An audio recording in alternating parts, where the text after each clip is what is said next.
अपने हाथों को उठाओ। Thank you Jesus. सर्वशक्तिमान परमेश्वर, तेरी कलीसिया को खुदावन तेरे जीवित हाथों में सौंपते हैं। आज जितना वचन ये सुने, इनकी जिंदगी में 100 गुना फल आए। अंधकार की शक्तियां इन फलों को चुरा ना सकें खुदावन। तेरी पवित्र हजूरी इनके संग हो खुदावन। तेरे जीवित नाम में हम मांगते हैं, आमीन आमीन। अपनी बाइबल को उठाओ, अपनी सीट पर बैठ जाओ, अपने हाथों को उठा के बोलो, खुदावन आज ये वचन जो मैं सुनने जा रहा हूँ, ये मेरी ज़िंदगी को सेम ना रखेगा। मैं फलों को लाऊंगा और ये फल बने रहेंगे, प्रभु यीशु के नाम में, आमीन आमीन। हालेलुया। आज जब आप संडे मीटिंग को अटेंड कर रहे हैं और बहुत से लोग आज डे नाइट फास्टिंग में हैं, और मेरा ये बिलीव है कि परमेश्वर का आत्मा इस चर्च को चला रहा है, और वही आत्मा जिसकी अगुवाई से आप फास्टिंग में हैं, प्रेयर में हैं। प्रेरितों के काम की पुस्तक मैं आपको बता चुका हूँ। ऐसी पुस्तक है जिसकी शुरुआत तो है लेकिन अंत नहीं है, क्योंकि ये पुस्तक अभी भी जारी है। अगर आप प्रेरितों के काम की कलीसिया को देखेंगे तो जो काम, जो बेदारी उस समय थी, जिस बेदारी की वजह से पूरे यूरोप में काम हुआ। आप यूरोप चले जाओगे तो आपको हर गली चर्च मिलेगी, ऐसी जगहें भी आपको मिलेंगी। आज जो लोग बॉर्न क्रिश्चियंस हो गए, क्रिश्चियंस बच्चों के बच्चे पैदा हो गए, बेदारी वो नहीं है, लेकिन है वो क्रिश्चियन मेंटालिटी के। लेकिन वो काम कैसे हुआ? मैं केरला में था और वहाँ पर मैंने उस तट को देखा, समुद्र के किनारे को देखा, जहाँ से परमेश्वर का चेला थॉमस उस किनारे पर उतरा था। और वहाँ पर एक क्रॉस पड़ा था जो कि इतना सा रह गया था, इतने से, आई थिंक इतना बड़े से, इतना, क्योंकि वो क्रॉस थोमा पकड़ के उसको प्रीच करता था। और उस क्रॉस की कहानी थी कि जब लोग बीमार थे और जब थोमा प्रभु में सो गया तो किसी को कैंसर था, किसी को बीमारियां थी, ऐसी चीज़ें थी। आज से 2000 साल पहले, तब नाम तो नहीं होगा कैंसर, लेकिन जब बड़े रोग होते थे तो क्रॉस खा जाते थे लोग, लकड़ी तोड़ के, तो ठीक हो जाते थे। तो वो लोग खा के वो इतना सा रह गया, वो जो उन्होंने रखा हुआ है वहाँ पे थोमा का क्रॉस बना के। मेरे कहने का मतलब है कि वो थोमा इंडिया में आता है, प्रीच करता है विद साइंस एंड वंडर्स। अगर सिर्फ बोलना ही है तो दूसरे लोगों के पास ज़्यादा कहानी है क्रिश्चियनिटी से सुनाने के लिए।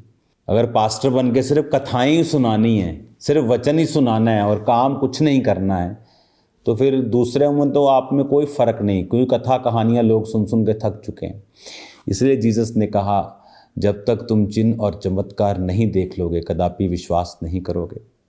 इसलिए प्रभु यीशु मसीह ने इब्रानियों की पुस्तक में कहा कि गवाहों का बड़ा बादल तुम्हें घेरे है। इसलिए उसने कहा कि प्रेरितों के हाथों से उसने साइंस एंड वंडर, चिन्ह और चमत्कार करवा के तुम्हें इस बात की, इस टीचिंग की गवाही दी है कि ये मेरी ओर से है। हालेलुया।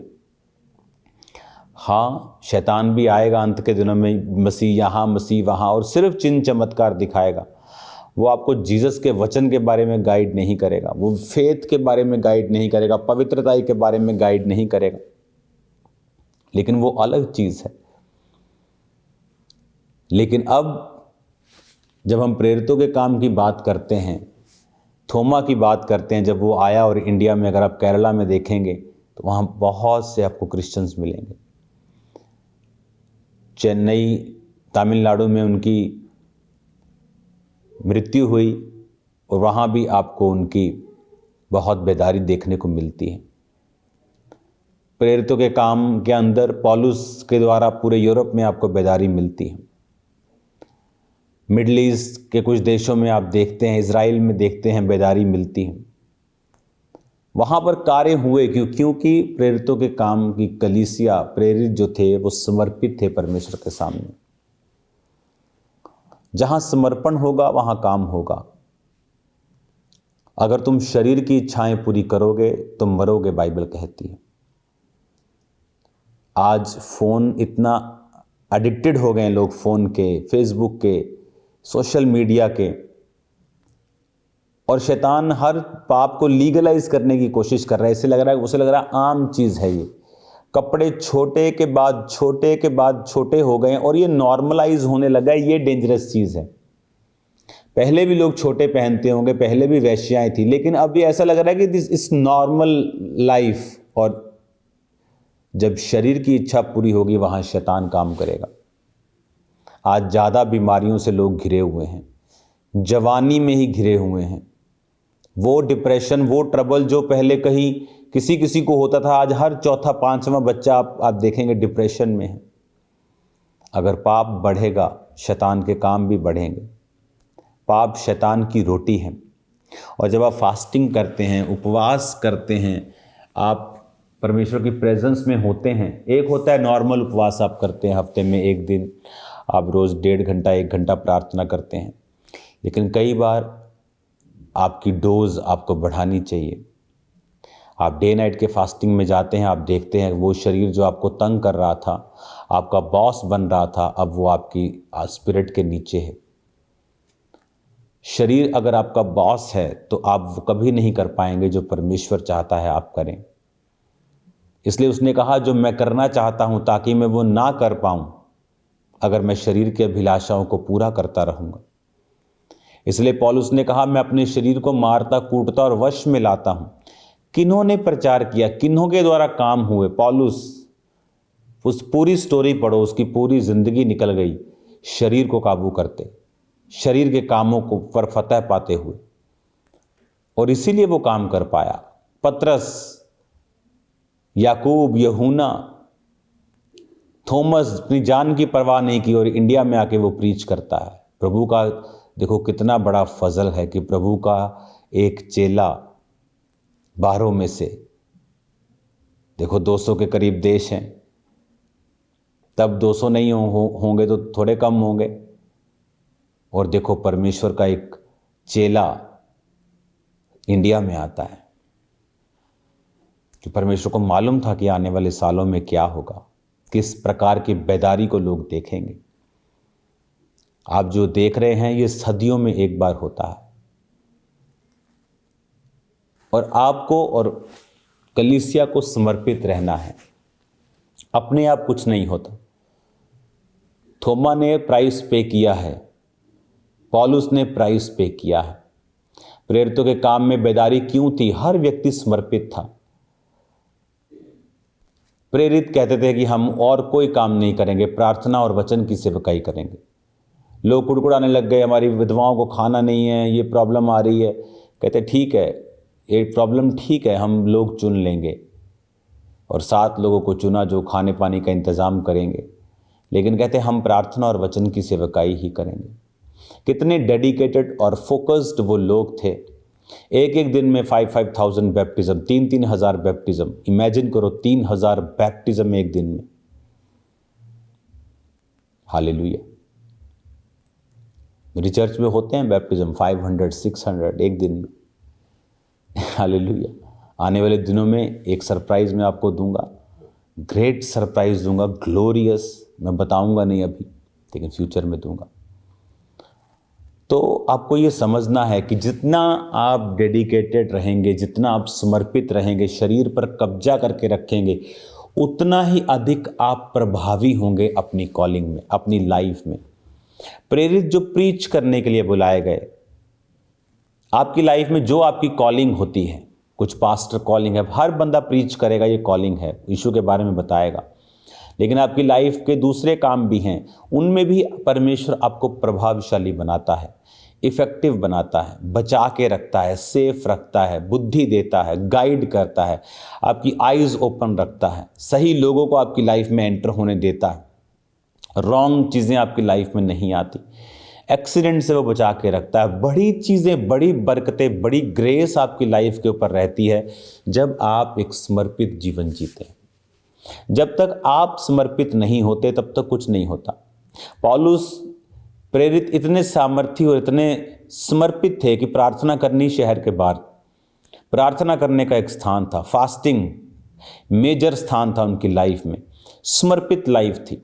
शादी करने की कोशिश नहीं की अगर वो कुंवारे थे। उसने कहा अगर पत्नी है तो पत्नी को से अलग होने का प्रयत्न मत कर, पत्नी नहीं तो पत्नी की खोज ना कर, कुछ है तो सोच, ठीक है, कुछ नहीं है तो चिंता मत कर। यानी अपना सारा, वो इतना समर्पित उनका जीवन था जिसकी वजह से इफेक्ट बहुत बड़ा था उनकी लाइफ का उनके आसपास। आज जब आप समर्पित जीवन जीते हैं, जयवंत जीवन कैसे आप जीते हैं? आप प्रार्थना करते, उपवास करते, उपवास से आपकी स्पिरिट ओपन होती है, आपको क्लैरिटी होती है लाइफ में, विज़न की, दर्शन की, परमेश्वर की बातों की, आत्मा में आपको क्लैरिटी मिलती है। जब आप उपवास रखते हैं, परमेश्वर बड़े काम करने लगता है आपकी लाइफ में। तब आप देखते हैं कि परमेश्वर कुछ अलग कर रहा है मेरी लाइफ में, अब कुछ ऐसा हो रहा है जो पहले मैंने कभी नहीं देखा, कभी नहीं समझा, क्योंकि वो चीज़ें अब आप समझ पा रहे हैं जो पहले नहीं, शरीर में नहीं समझ पाते थे। इस फास्टिंग, इस प्रेयर को इवेंट मत बनाओ कि हाँ हमने किया था 2024 में, पापा ने बोला था, हमने किया था।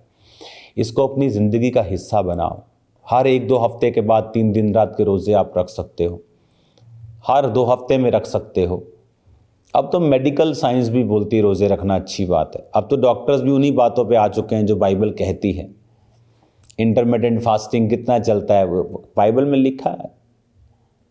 बाइबल के लोग प्रैक्टिस करते थे, वो एक टाइम का खाना खाते थे, बाकी दिन फास्ट करते थे। तो परमेश्वर ने बताया था। देखो वो तो अभी प्रूफ हो रहा है कि उसका मेडिकल कितना फ़ायदा है, लेकिन पहले थोड़ी मालूम था, पहले किसी को मालूम नहीं था। अब बोलते हैं हाँ फ़ायदेमंद है। अब डॉक्टर बोलते हैं हाँ अगर आप अपनी बॉडी को कुछ ना दो 2-3 दिन के लिए तो आपकी बॉडी कैंसर सेल ख़त्म कर देती है आपकी बॉडी। अब वो बोल रहे हैं, लेकिन बाइबल तो हज़ारों सालों से सिखा रही है। एस्तर ने कहा 3 दिन रात कुछ खाना ना पीना ना प्रार्थना करना, परमेश्वर के सामने जाती है, प्रार्थना करती।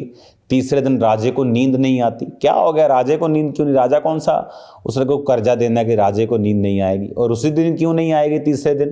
क्योंकि उसने रोज़ा रखा था। जब वो पूछवाया कि यार नींद नहीं आ रही, बुक्स पढ़ो, इतिहास की बुक्स में लिखा था कि तेरी जान बचाने वाले ये लोग हैं। उसने कहा मेरी जान बचाई। अच्छा, उनका क्या किया, उनको क्या रिवॉर्ड दिया? कुछ नहीं जी, भुलाओ उसको। रिवॉर्ड दिया। कौन था वो? एस्तर का रिश्तेदार जिसने उसको पाला था। हालेलुया। इस तरह से शुरुआत हुई एस्तर और उसके यहूदी लोगों के बचने की, फास्टिंग में। निनवे के लोग फास्टिंग किया और बच गए। आपका दुश्मन आपका शरीर है, शैतान नहीं। अपने शरीर को, शरीर की अभिलाषाओं को जब आप काबू में रखेंगे, शरीर को वो नहीं देंगे जो ये मांग रहा है, वो व्यभिचार, वो आंखों की तृप्ति, वो पाप, आप फिर ये नोटिस करेंगे कि आपके अंदर से परमेश्वर जीवन जल के झरने बहा रहा है। आप नोटिस करेंगे जिस तरह एक मशीन में जैतून जाता है, ऑलिव जाता है और उसका क्रश करके ऑयल निकलता है, जब वो ऑयल आप देखेंगे अपनी लाइफ की, आपकी लाइफ से वो ऑयल निकल रहा है, क्योंकि आप परमेश्वर को अपना आप दे रहे हैं कि वो आपको पीसे और आप में से उस ऑयल को निकाले। लेकिन शरीर के इच्छाएं, अभिलाषाएं पूरी करने से उसमें कमी आती है। आत्मिक जीवन में जब कमी होती है तो बहुत सी चीज़ों में कमी रहती है, बहुत सी चीज़ें अपनी लाइफ में कंप्लीट हम नहीं देख पाते हैं। जितना समर्पण होगा, जितना आप आत्मा में रहेंगे, जितना शरीर के कामों से दूर रहेंगे। बाइबल कहती कौन से शरीर के काम? व्यभिचार, लुचपन, गालियाँ, ईर्ष्या, क्रोध, विरोध, फूट, विधर्म, मूर्ति पूजा, जादू टोना, ये शरीर के काम हैं। और लिखा कि ये करने वाले परमेश्वर के राज्य के वारिस नहीं होंगे। अपने आत्मा को बलवान करो। फास्टिंग करने से आप पाप के ऊपर फतह प्राप्त करते हैं। कोई पाप आपको तंग करता है, कोई शारीरिक आदत आप छोड़ नहीं पा रहे, फास्टिंग कीजिए, प्रार्थना कीजिए, फास्ट मोर एंड प्रे मोर, आप फतह पा जाएंगे। जब आप शरीर के कामों पे फतह पा जाएंगे, अभिलाषाओं पे फतह पा जाएंगे। आप देखेंगे कि आप शैतान की बाकी चीज़ों के ऊपर भी फतह पा जाएंगे जो आपको तंग कर रही थी। आप उन्हें दूर होते देखना चाहते थे लेकिन होती नहीं थी, क्योंकि ये इनडायरेक्ट चीज़ें सब जुड़ी हुई हैं आपके आत्मिक बरकत के साथ। God bless you all. मेरा बिलीव है आप लोग आशीषमय हैं। जब आप फास्टिंग खोलेंगे, वो आप खाएंगे, वो आपको ताकत देगा, आपकी स्पिरिट के अंदर वो परमेश्वर की आशीष को भी देगा। आप सेम नहीं हैं। अपनी स्पिरिचुअल लाइफ को मैं आपको इनकरेज करता हूँ, कंटिन्यू रखें। इसमें स्लो आपको लग सकता है बट ये श्योर है। ये आपको स्लो सीम हो सकता है, it may seem slow but ये श्योर लाइफ है जो आगे आके जीवन में आपको फ़ायदा देगी ही देगी, 100% रिजल्ट देगी। God bless you all. Congratulations आपके फास्टिंग के लिए। अब कुछ दिन खा पी लो, फिर फास्टिंग के लिए तैयार रहो। डे नाइट फास्टिंग इससे ज़्यादा होगी, आप सेम नहीं रहेंगे। God bless you all.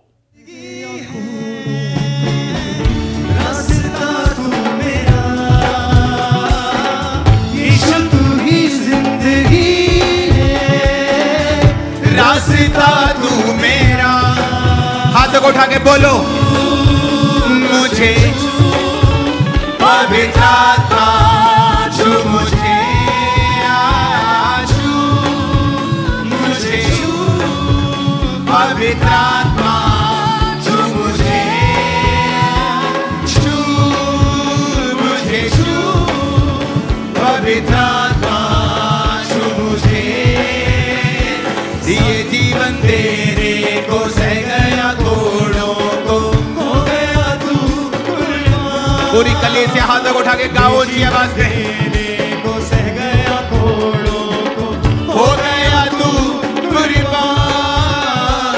तेरे उन थोड़ों के खाने से यीशु पाई है हमने शिफा। तेरे उन थोड़ों के खाने से आई है हमने शिफा। यीशु तू ही जिंदगी है, रास्ता तू मेरा। यीशु तू ही जिंदगी है, रास्ता तू मेरा। छू मुझे, छू पवित्र आत्मा छू मुझे, मुझे पवित्र आत्मा छू, मुझे छू, मुझे पवित्र आत्मा छू, मुझे छू, मुझे पवित्र आत्मा छू, मुझे छू, मुझे पवित्र आत्मा छू,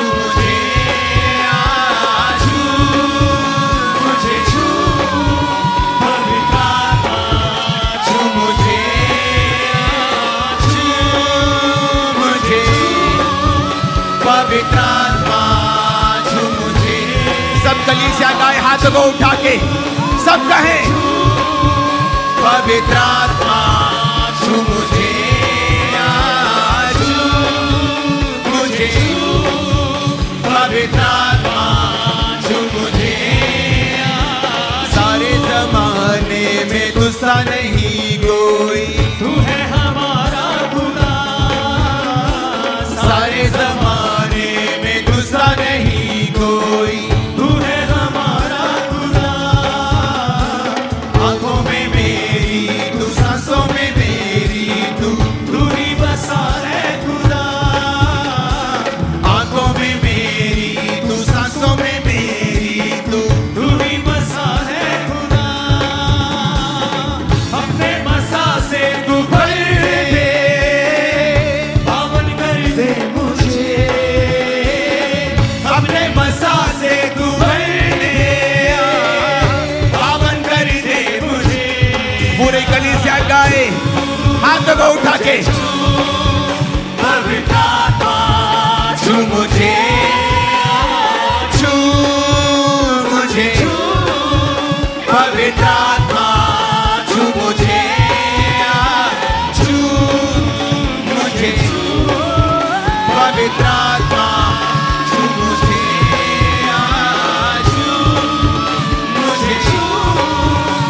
पिता